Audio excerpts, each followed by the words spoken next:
Speaking of affordability, I'd like to go back to housing for a moment. Massachusetts has among the highest housing costs, both home prices and rents, in the nation, which is squeezing out our middle class and driving young people out of the state. What can the next governor do to bring housing costs under control? Let's start with you, Ms. Healy. Well, several weeks ago now, maybe months ago, I put out a plan, Adrian, on housing because it's such a top priority for me. Right now, I know so many can't afford rent, they can't afford down payments, they can't afford to even downsize in some instances. And this is an issue not just for Greater Boston, it is happening statewide. Here's what I will do.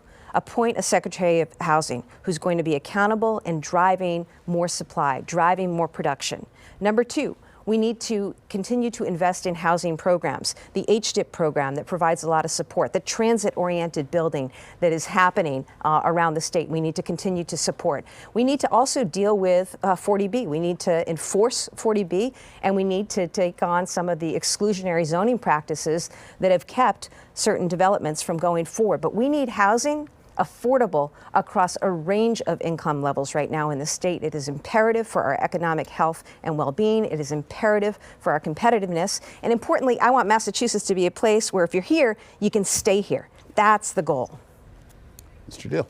Yep. So first of all, again, if you're a police officer that used to be able to live in Southie and one of those triple-decker floors, that was where you could go for an affordable house. Now it's $1 million for a floor of a triple-decker in Southie. That's unaffordable. That makes the Boston market, shows that the Boston market area is truly getting out of reach for the average folks that are just trying to work there, live there. One of the things that we need to do is alleviate the pressure by increasing transportation options outside of Boston. So I think the East-West Rail is one solution that we can do. I think the South Coast Rail is also another way to unlock certain pockets of housing development across the state that are affordable. Also look at other cities as hubs for not only jobs, maybe trying to move businesses to central and western Massachusetts, because again, that can create some more options of affordability in those areas. But we need to also make sure that, again, those people who can afford those homes can heat them. And when you have the rising costs of electricity and heating our homes, thanks to Maura Healey, that's a problem.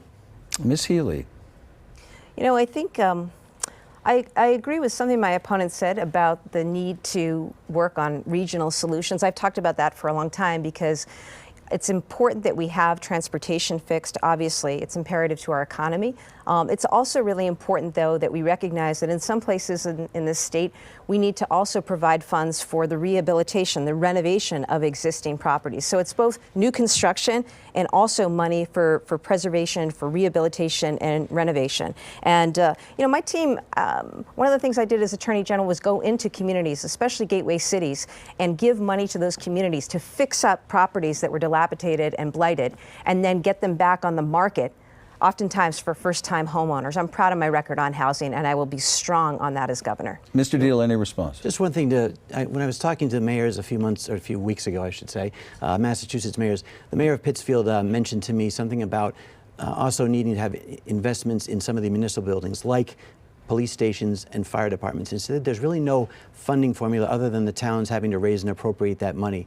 And one of the things that I thought might be an interesting option is the Cannabis Commission does generate a pretty decent amount of revenue right now. Maybe creating a dedicated stream from that commission to at least assist with, much like how the Mass School Building Authority gets their money from the lottery, is one way to creatively help those cities and towns fund those municipal buildings that help alleviate the cost of the property taxes in each of those towns.